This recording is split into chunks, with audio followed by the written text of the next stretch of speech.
Thank you for watching our beautiful videos. I hope you're enjoying the channel. Please subscribe, leave a like, and activate the bell for new videos.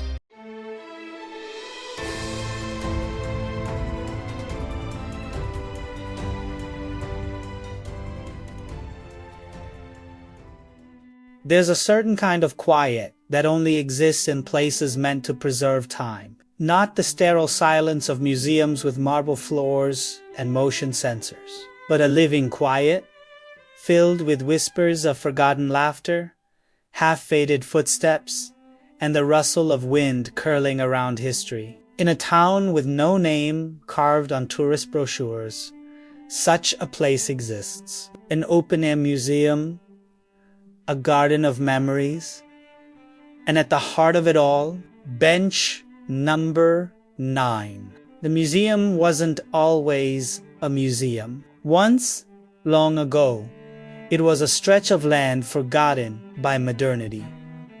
A field left behind by progress, overgrown with wild grass and time. That was until a retired historian named Mr. Hawthorne began placing artifacts of the ordinary across the grounds. An old lantern from a train station, the rusted sign of a long-shuttered bakery, a pair of school desks from the 1940s positioned beneath a chestnut tree, nothing behind glass. Everything under the sky. The town embraced it, not because it was extraordinary, but because it honored the ordinary things that shaped their days, and eventually their hearts. Among the exhibits, some were clearly labeled "Bicycle 1922, belonged to a messenger during the war." Others bore only guesswork. Unclaimed rocking chair found on the bridge. But there was one that stood apart, not because of its appearance, but because of what was written on it. A simple wooden bench, the kind you'd find at a train platform or in an old city park. Faded green paint peeling at the corners. Iron legs planted stubbornly in the earth, and nailed to its backrest a small brass plaque. True love always returns here. That was all it said. No date, no name. New context. Locals called it bench number 9. Not because it was the 9th bench in the park, but because of the story behind it, or rather, the lack of one. You see, the bench had been brought in with no record. Not by Mr. Hawthorne, not by the museum committee, not by anyone. One morning, it was simply there, positioned between two tall birch trees, as if it had always belonged. The rumor started within days. Someone said they'd seen an old woman sitting there every Sunday at sunrise, murmuring names under her breath. Someone else swore to teenagers had carved their initials into the wood years before, and then vanished from town. Children dared each other to sit on it at midnight, whispering that the bench was enchanted, that it called people back, that if you sat there long enough, you'd remember something you'd forgotten. Something that once mattered more than anything. But what made the bench truly mysterious wasn't the ghost stories or the speculation. It was the people it attracted. Over the years, a pattern began to emerge. A man in his 50s would come every week and sit with a bouquet of daffodils. A woman in her 30s would show up alone, always with a book she never opened. Sometimes, an elderly gentleman would come with a chessboard, setting up pieces for a player who never arrived. None of them spoke to each other. They came at different times, but they all came back, always to bench number 9. The museum's caretakers stopped questioning it. They let the bench remain untouched, unpainted, and sacred. Volunteers would clear the leaves off of it in autumn, shovel the snow around it in winter. No tours were ever scheduled near it. It was a place of silence and something deeper, something no one could quite name. And then came her. She appeared one spring when the cherry trees lining the outer edge of the museum had just begun to bloom. She wasn't particularly remarkable, or at least she didn't try to be. Jeans, a coat too big for her frame, and a scarf that looked handmade. She carried a canvas bag that sagged with age, and inside it a leather-bound journal with a ribbon bookmark. She chose Sunday afternoons, always alone, always at the same time. She never spoke to the staff, though they began to recognize her. At first, she'd just sit there for a few minutes, looking straight ahead as if the landscape was telling her a story only she could hear. Over time, she stayed longer. Sometimes she wrote, sometimes she cried, but always, when she stood to leave, she ran her fingers along the plaque, like it was a question she hadn't figured out yet. And then came him. He arrived 6 weeks later, taller than most, wore a trench coat regardless of the weather. His eyes, gray and constantly searching, would dart around the museum before settling on the bench. He came on Sunday mornings, sat with a cup of black coffee from the corner stall, occasionally brought a newspaper, which he never finished. Sometimes he'd hum soft, aimless tunes and glance at his watch like he was waiting for someone who'd promised to meet him long ago. Neither of them knew the other existed. They were separated by hours, habits, and heartbreaks they hadn't yet spoken out loud. But the bench knew, because sometimes places remember, and bench number 9, in all its chipped, quiet majesty, had begun to stir. You see, stories never really disappear. They just become part of the landscape, embedded in the bark of trees, carried in the breeze, imprinted on old wood and worn iron. Love, especially, leaves an echo. There were signs. The girl once found a folded napkin under the bench with a phrase scrawled in ink. "You came back."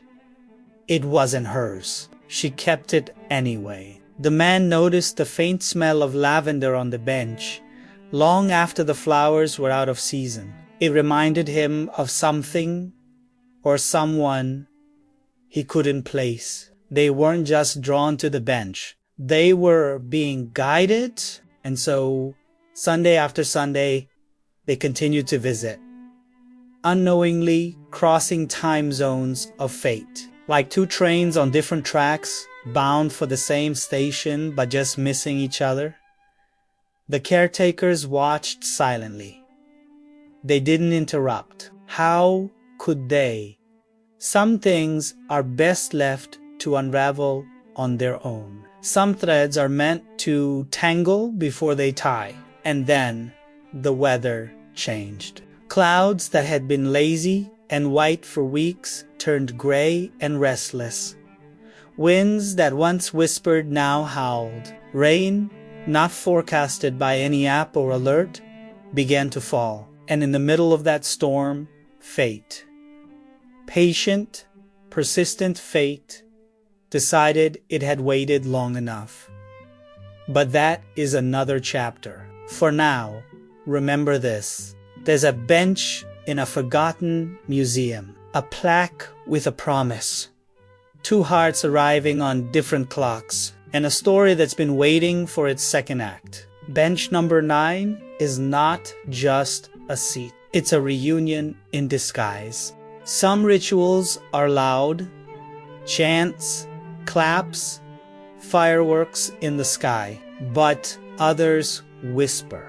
They move silently through our lives, slipping between the moments we think are mundane, a sip of tea before sunrise, a glance at a photo on the wall before leaving the house, a walk taken not for distance, but memory. For her, Sunday afternoons were sacred, not because of faith nor habit, but because of him. Or rather, the idea of him, the one she had never met, yet never truly stopped waiting for. She didn't tell anyone about the bench. It felt too fragile, too private, like saying it out loud would erase the magic of it. She discovered it by accident months ago while visiting the museum during a moment of emotional exhaustion. The kind of sadness that makes you walk without knowing where you're going. That day, she stumbled into the open-air museum, eyes still glassy from tears, and wandered aimlessly until she sat down on a bench shaded by two towering birch trees. At first, the plaque didn't even register. She had stared forward, letting the sun warm her skin, feeling like a thread dangling off the edge of something unraveling. Only when the wind nudged her hair back did her eyes fall upon the brass engraving. "True love always returns here." She smiled, not because she believed in such things, but because it was the kind of phrase she wanted to believe in, like a bedtime story for adults. Ridiculous, comforting, and softly haunting. She returned the next Sunday, and the one after that. Eventually, it became a rhythm, each visit adding a page to her journal, observations, sketches, quotes, dreams, or sometimes just one sentence. Still waiting. She didn't know why she kept coming back. Only that something about the bench made her feel less alone, as if it was holding a space not just for her, but for someone else. Miles away in his apartment filled with books he never finished and plants that somehow survived without care. Sunday mornings were the only time he let himself be still.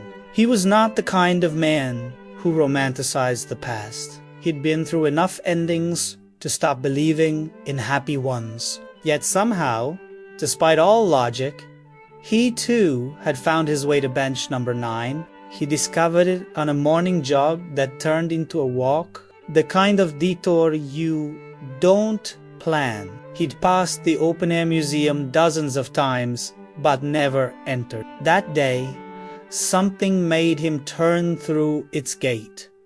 Perhaps the sound of birds, or the stillness that promised no one would ask questions. He sat on the bench to rest, then stayed because something felt right. The plaque amused him at first. "True love always returns here." He smirked and shook his head. Love doesn't return. It forgets. It finds someone else. It writes a new story and leaves you stuck on a blank page. But the bench didn't ask for his belief. It just waited. He came back the next Sunday, and the one after that. With coffee in hand, he'd sit for 30, 40 minutes. Sometimes reading. Sometimes just watching the wind move the grass like waves on a quiet sea. Though their visits were separated by hours, their presence lingered. He once found a pressed flower beneath the bench, a violet, delicate, and tucked inside a journal page. Her journal, forgotten by accident, retrieved later with shaky hands in relief. She never knew he had held it.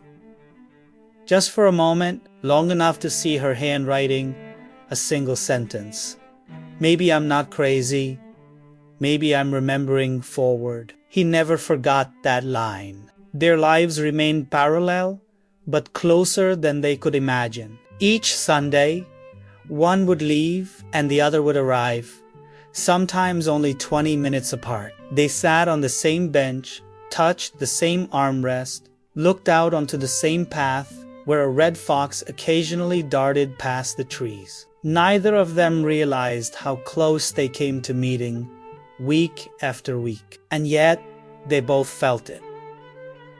The presence, the energy, the strange feeling that the bench was never truly empty. She once found her scarf, gently folded beside her spot. She had dropped it the week before.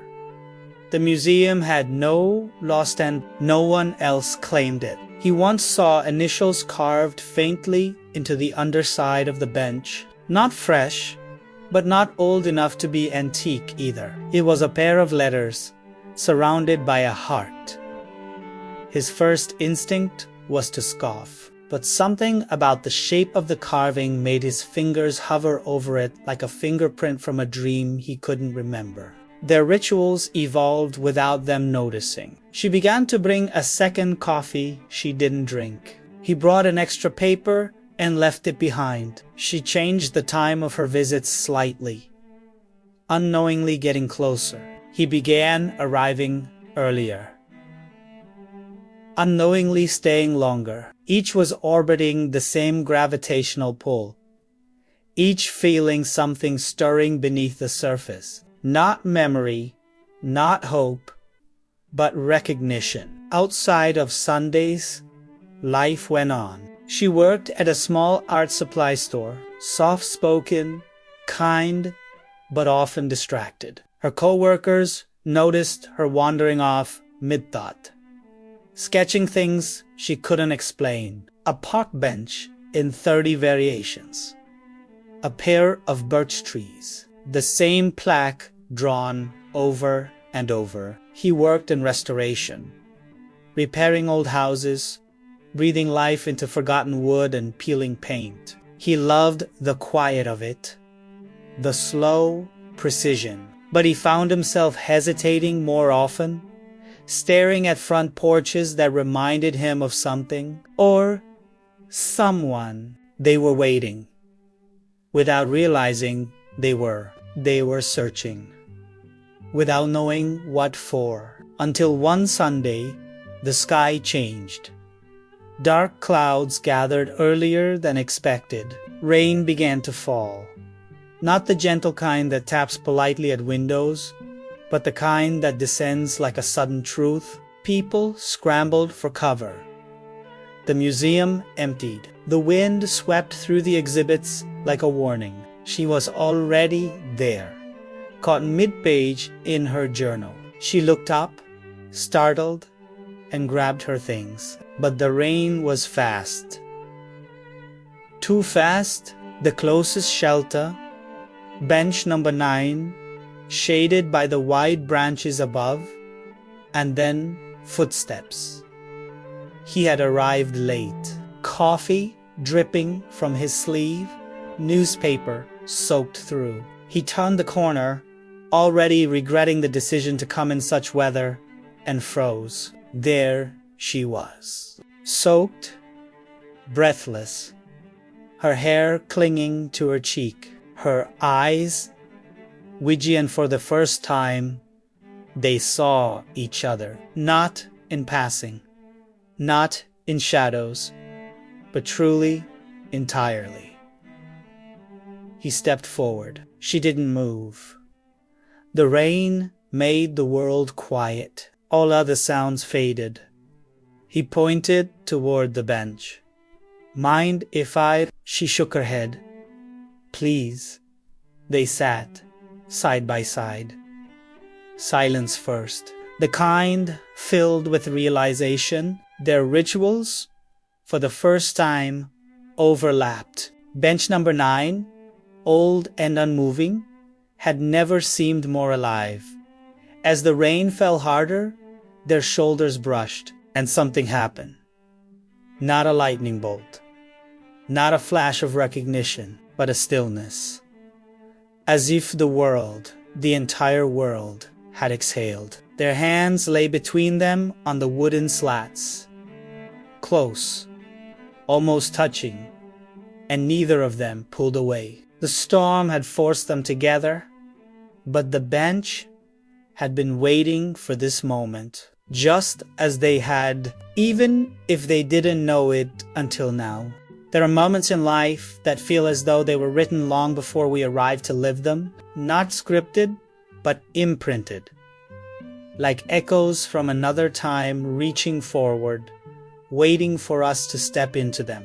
That rainy afternoon on bench number 9 became one such moment. Neither of them understood why the silence between them felt so familiar. Only that it did, profoundly so.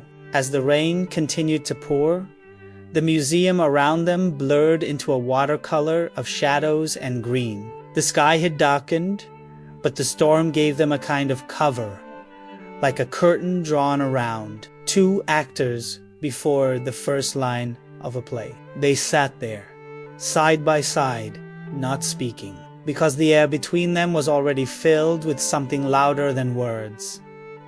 Recognition. It wasn't the kind of recognition you get from seeing someone in a cafe and realizing they used to live down the block.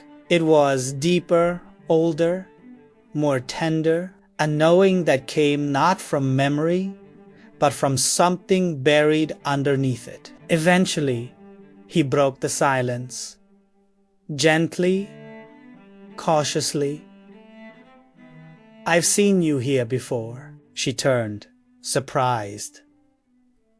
"Really?" He nodded. "Not directly. I mean, I always come in the mornings." Her eyes lit up slightly. "I come in the afternoons." They exchanged soft, crooked smiles, the kind that stretch through time and meet in the middle. It was oddly comforting to realize they had been orbiting the same place for months, that they'd unknowingly shared a routine, a ritual, a space. "I thought I was the only one who sat here regularly," she said. "So did I." There was a brief pause, then a chuckle, the kind that signals a door unlocking. Even just a little. "I always wondered if this bench meant something," he said, nodding toward the plaque. She ran her fingers across the brass. "True love always returns here." "I used to think it was sentimental nonsense." She glanced at him. And now he hesitated, looked out into the rain, then back at her. "Now, I'm not so sure." The storm eventually softened into a drizzle, but they didn't move. Something about the space, about the timing, demanded stillness. It wasn't just weather keeping them there. It was the sense that something old was starting to breathe again. Something long buried. After a while, they began to talk.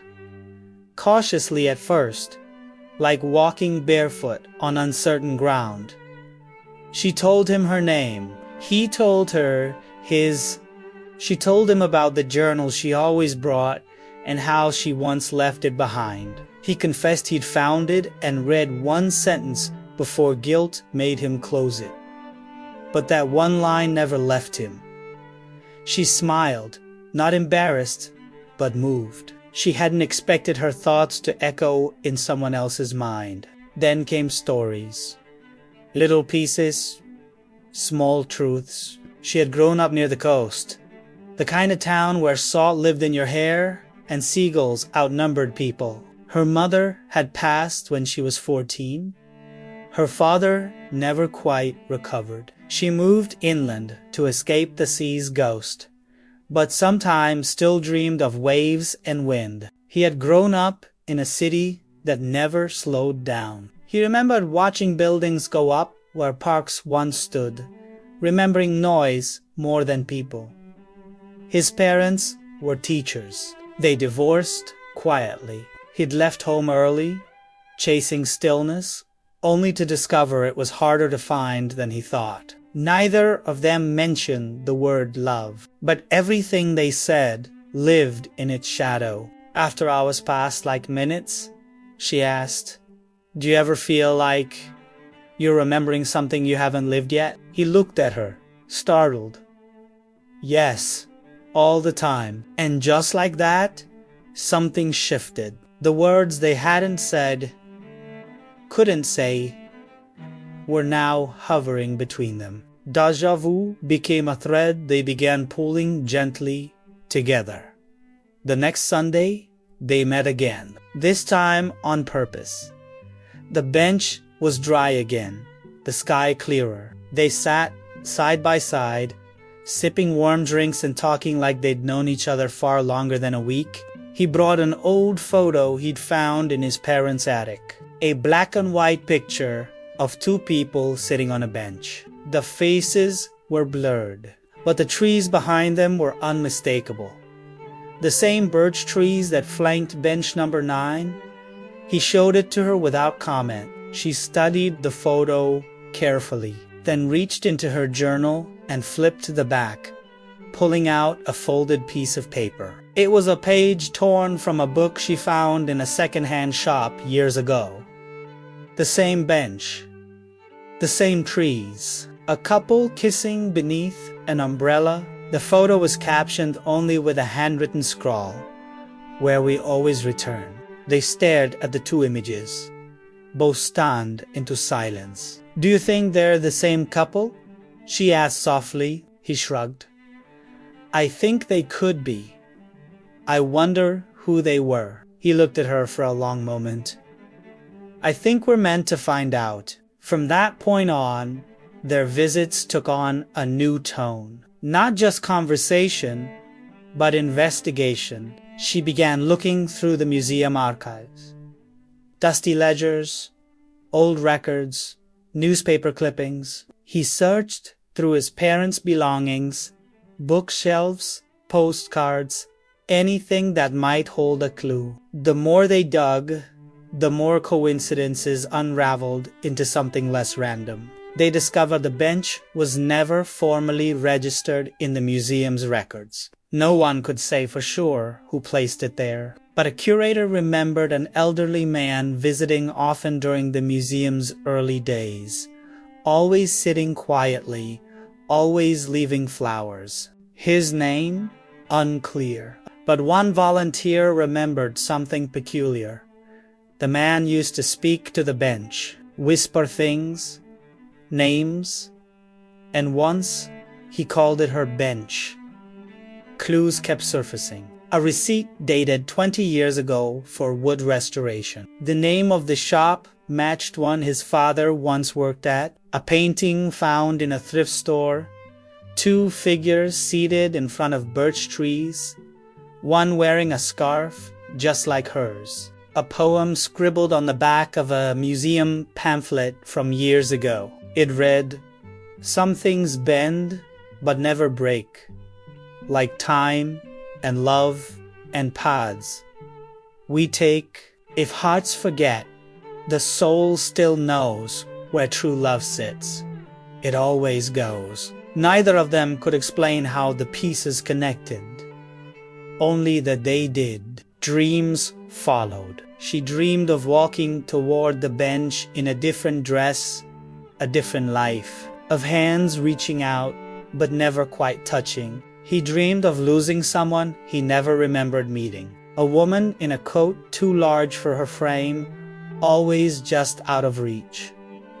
Then, one Sunday, she didn't show up. The bench felt colder that day, the wind sharper. He waited 4 hours, checking his phone, pacing the paths around the museum. She had never missed a Sunday.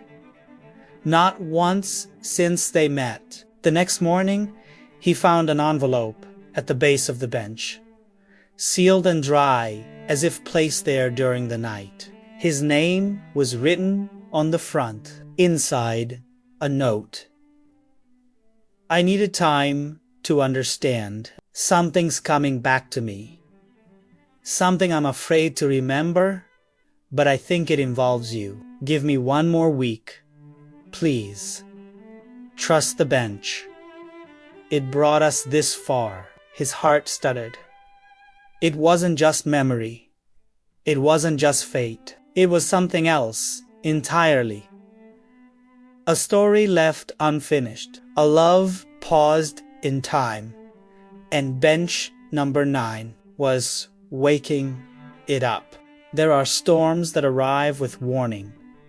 Red skies, static in the air, whispers from the wind that tell you to take cover. And then there are storms that come silently, like truths long buried, rising all at once. The kind that don't just drench the ground. They unravel time itself. It was the second Sunday she didn't show. And this chimney, there was no note. The bench was empty again, just like it had been for years before either of them ever found it. Just like it had been when it waited in silence, collecting stories, memories, and the footsteps of people who didn't even know they were following a map drawn by fate. He sat there longer than usual. The sky was moody, the wind sharp like it was holding something back. A question, a warning, a shift. She had said something was coming back to her, that she was afraid of it. But she never said what it was, only that he was part of it, that the bench had stitched them together through time. He clutched the letter she had left him the previous week, now folded and creased from the number of times he had read it. It didn't offer answers, just longing, confusion, a promise to return. But promises, like people, sometimes falter. He stood up, unsure of what to do next. He had never felt this lost before, not even during the years he thought solitude was safer than connection. He had built walls, yes, but with her. Without realizing it, he'd let them crumble, and now he felt exposed.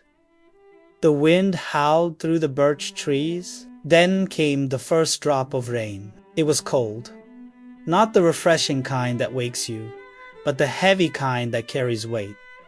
Memory, history, the museum emptied quickly. People ran toward exits, clutching bags, shielding children. Staff scrambled to cover the exhibits. The storm wasn't just passing through. It was settling in, but he didn't move. He stayed on the bench, drenched now, letting the rain fall over him like a baptism, a cleansing, a mourning, and then footsteps. Not hurried, not frantic, deliberate. He looked up. There she was, soaked to the bone, her hair clinging to her cheeks, eyes red from either wind or tears, or both. He stood instantly. "I didn't think you'd come," he said, voice almost broken. "I wasn't going to," she admitted, stepping closer, "but I couldn't stay away." He nodded, swallowing hard. The air between them vibrated with emotion. "Something happened this week," she continued, trembling. "I remembered something, and once it came, I couldn't unsee it." He stepped forward, gently. "Tell me." She looked at the bench, then back at him. "Sit with me." They both sat soaked, shoulders touching, hearts racing. She reached into her bag and pulled out something wrapped in cloth. Slowly, carefully, she unwrapped it. A photograph, faded, but clear enough. 2 children, no more than 7 or 8, sitting on the same bench. Years ago, the birch trees were smaller then, the grass wilder.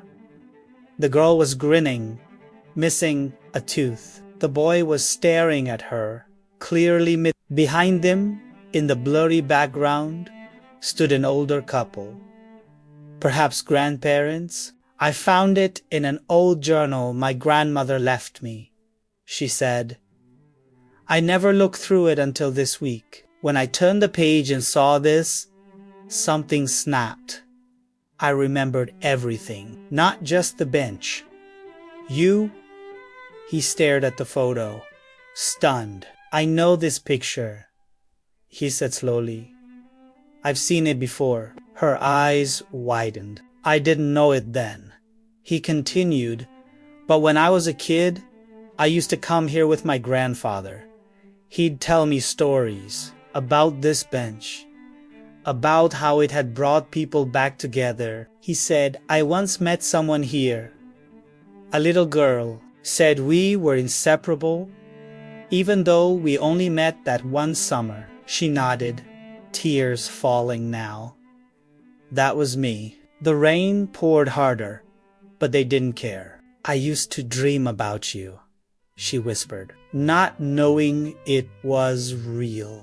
"I thought it was just something my mind made up. A childhood fantasy. But I think I was remembering you all this time." "I never forgot," he said quietly. "I just didn't know what I was remembering." She handed him the photograph. Their hands brushed.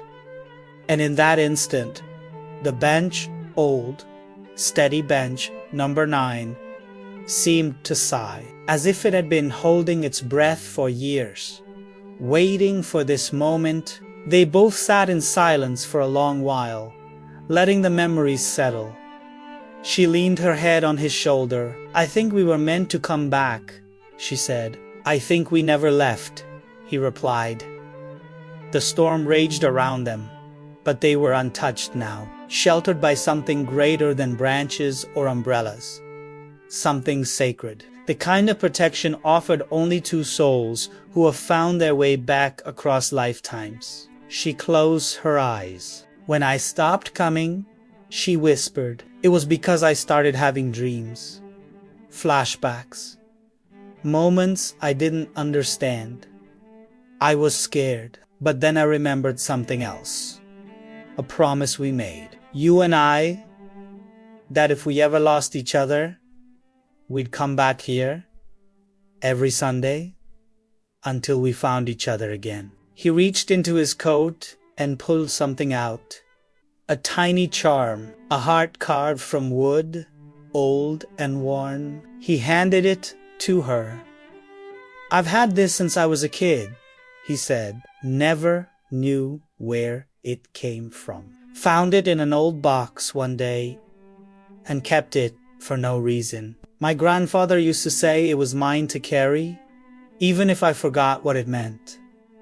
She stared at it, breathless. "I have the other half," she whispered. "At home." And there it was. The past, the connection, the truth. Bench number 9 had not been a coincidence. It had been their meeting place across time, a bridge between who they were and who they were meant to become. He turned to her. "We lost each other once," he said. "Let's not do it again." She smiled through tears. "Not even if the world ends." The storm finally began to break. The clouds parted, and a golden glow filtered through, soft, diffused, like the final scene of a dream. They stood up together, soaked but steady, holding hands. As they walked away from the bench, a small group of visitors walked by, pausing to read the plaque. One of them asked the museum guide, "Why does it say true love always returns here?" The guide smiled, glancing at the couple disappearing down the path. "No one really knows," he said. "But somehow it always does. There's a moment that comes after the storm, a kind of suspended quiet when the world holds its breath. The air is still heavy with water and memory, the ground soft with what's been left behind. And in that silence, things bloom, not just flowers or grass, but truths, secrets, feelings that had nowhere to go before the rain made space for them." They didn't go home that day. After the storm had passed, the museum had mostly emptied. The staff were busy covering exhibits, sweeping fallen leaves, checking for damage. But neither of them moved from bench number 9, soaked to the skin, clutching pieces of a puzzle that had taken years, maybe lifetimes, to come together. Eventually, he broke the silence. "Do you remember what we used to say?" he asked. "When we were kids, She tilted her head. You mean the promise? He nodded. Every Sunday, she whispered. No matter what, we'd meet here. He looked down at their hands, still clasped, fingers slightly trembling. It was probably just a game to us then. Maybe, she replied, but something in me always believed it. A long pause. I used to come here when I felt lost, she continued, before I ever remembered you. I didn't know why, just something about this bench made me feel like I was close to something important, like it was holding space for me. He swallowed hard, eyes focused on the wet ground. Same. I told myself I liked the quiet, the view. But every week, I came back. Part of me always expected to find someone waiting. She smiled faintly. I was just a few hours late. They both laughed softly. That kind of laugh that holds more pain than joy, but also relief. The kind that says, I've been carrying this too long. Thank you for lifting it with me. The sky began to break into soft gold. The afterglow of the storm stretching across the open-air museum like a canvas freshly washed. Rain dripped from the trees, the earth beneath their feet breathing again. I remember the first time I saw you, he said suddenly. She looked at him. You mean here? Recently? He shook his head. No. Years ago. Maybe 10. I was here with my grandfather. You were sitting right on this bench, drawing something in a sketchbook. I don't think we said a word to each other. But I remember thinking you looked like you belonged here. She blinked slowly. That's crazy, because I have the same memory. I saw you walking through the trees, holding an old camera.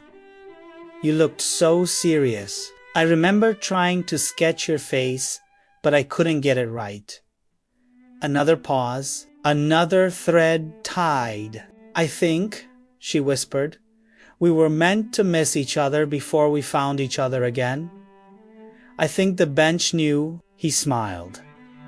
That's insane. Maybe, but doesn't it feel true? He didn't answer right away. Just leaned back, eyes closed, letting the remaining droplets fall through the leaves. It does, he said finally. It really does. They talked for hours after that, not like strangers catching up, but like souls remembering how to speak their language. They told each other everything. Not just facts, but feelings. Not just what they had done with their lives, but what they had endured, avoided, carried. He spoke of the years he spent avoiding relationships, how he never felt fully present with anyone, always chasing a sense of connection that never quite arrived. She shared how she had dated, even fallen in love once, but always felt a quiet emptiness. Like part of her was waiting for someone else to come home. He told her about the charm, the wooden heart, how he used to hold it when he couldn't sleep, even before he knew what it meant. She told him about the other half she'd found in her grandmother's sewing box, how she wore it for years on a chain before finally tucking it away in a drawer, feeling unworthy of its weight. Do you think? She asked quietly. Thought we've done this before. He looked at her. Done what? Met. Found each other. Lost each other. His breath caught in his throat. I don't know, but it feels like we're picking up something we left behind. Maybe we've been doing this for centuries, she said, sitting on the same bench, in different lives, with different names. Still you, he whispered, is to me, is to me. And in that moment, it no longer mattered how long it had taken. Whether it had been 20 years or 200, all that mattered was that they were here now. Hands locked, hearts open, stories converging again like a stream returning to its source. The sun had finally broken through the clouds completely, spilling golden light across the bench, casting long shadows of the birch trees. The museum, now nearly empty, held its breath. And then, something unexpected. She reached into her bag and pulled out the second half of the charm. Her half, the tiny wooden heart, worn at the edges, its curve a mirror of his. He brought out his half again, and without a word, they held them side by side. A perfect fit. The heart whole again. She let out a shaky breath. I think we were always supposed to finish this. He nodded, voice thick. We just needed the rain. The plaque above them gleamed in the sunlight. True love always returns here. Not just a message, a map, a vow. Do you want to stay? He asked. She looked at him. Here? No, he said. With me. After this, after Sunday. She didn't hesitate. Yes, because even though the world would pull at them again, with deadlines, noise, and all the distractions that once made them forget, they had found each other. Finally, clearly, fully, and bench number 9 had fulfilled its promise. But they weren't ready to leave yet. So they stayed long after the sun had dried the rain. Long after the museum lights flickered on for the night staff, long after the last visitor had left, they talked about the future. Not in terms of plans, but feelings. About how maybe love wasn't about never losing someone, but always finding your way back. About how you can be broken and still be whole when someone remembers your missing pieces. About how sometimes love doesn't just walk through the front door.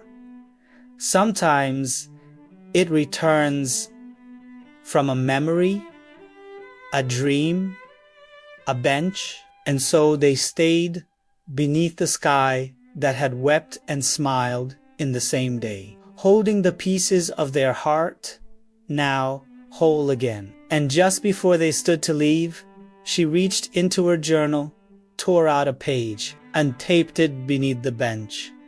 Hidden, folded, safe. It read, "We found our way back." If you're reading this, maybe you will too. There are endings that feel like goodbyes, sharp, sudden, final. And then there are endings that feel like homecomings. Not because something is over, but because something long lost has returned. Quietly, gently, with the weight of time and the softness of healing. What happened after that rainy Sunday on bench number 9 wasn't magic. It wasn't a movie. There were no fireworks, no dramatic declarations in the middle of crowds. What happened was this. They began again, simply, softly, fully. They met the next Sunday and the one after that. Not out of obligation or habit, but because their hearts were still sinking to the rhythm of that place. The bench, the birch trees, the quiet hum of the museum, the ritual had changed. Now, it wasn't two people waiting for someone who would never come. It was two people who had found each other and were now learning how to stay. They made space for their pasts, for all the versions of themselves that once sat alone, watching the wind and the sky and wondering if they were the only ones who felt that particular kind of loneliness. The one that has no shape, only weight. They spoke about those past selves often. He admitted how afraid he had been to connect, how every relationship before her had felt like putting on shoes that didn't quite fit. You could walk in them, but not without pain.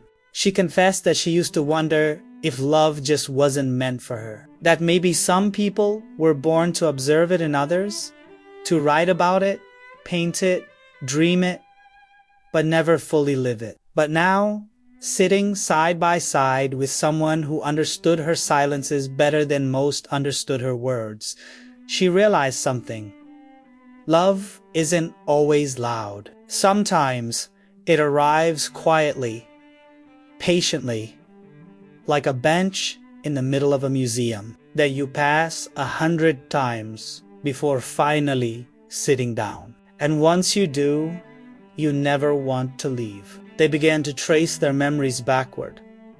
Tiny moments came back in waves. Not entire scenes, but flashes, the way he once tied a red ribbon to her wrist when they were children, promising to return, the way she used to draw hearts in the dirt beneath the bench, the way they'd pressed palms together without knowing what it meant, all those echoes from a life they barely remembered, now returning in fragments that somehow made sense. One Sunday, she brought the charm, the wooden heart, now whole, and hung it quietly beneath the bench using a piece of red thread. No plaque, no label, just a symbol for anyone who looked closely enough. Another Sunday, he brought an old Polaroid camera and took their picture. Not posed, not smiling, just as they were. Sitting quietly, hands intertwined, eyes forward. He left a photograph beneath the seat, inside a small tin box with the words "returning home" etched on the lid. Over time, others began to notice. A young couple once stopped to read the plaque, then looked down and saw the photo. They stayed for nearly an hour, holding hands, not saying much. When they left a note beneath the bench. "We needed this today. Thank you." Later, an older man sat down one autumn morning and wept without explanation. He left behind a pressed daisy and a poem. The bench had become something more now. Not just a place for lost lovers, but a sacred thread connecting those who dared to believe in return. In the possibility that love, even when lost or forgotten, finds its way back. As the seasons changed, so did their lives. He asked her to move in one spring evening beneath the stars. She said yes, not like a fairy tale, but like a truth that had always existed, like water finally flowing into its proper riverbed. They didn't rush anything. They didn't plan a big wedding or a grand declaration. They let love be what it had always been for them.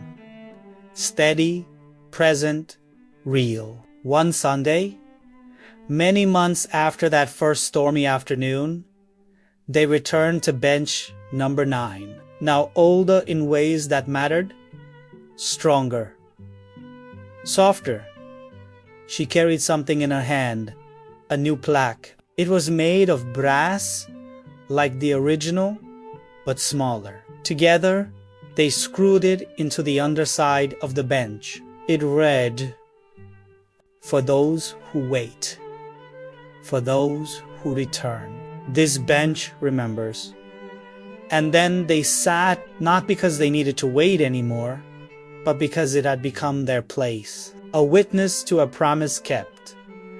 A monument to a love that had taken the long way home. They watched the sun set through the birch trees, the same way they always had, but now the space between them wasn't filled with wondering or absence, just warmth. That day, a little girl and her mother walked past. The child paused, stared at the couple, then looked at the bench. "Mommy, what does that sign mean?"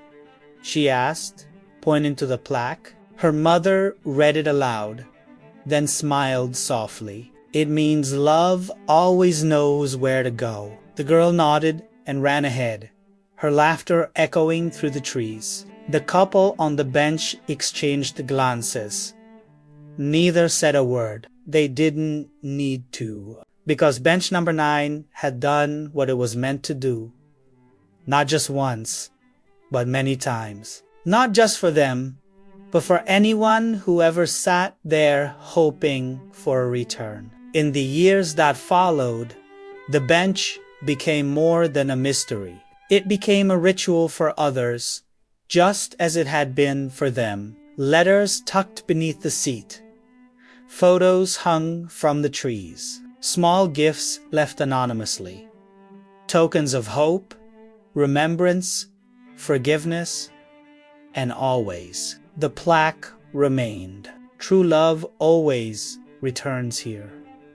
Not as a fairy tale, not as a metaphor, but as a quiet truth. Because sometimes love doesn't shout.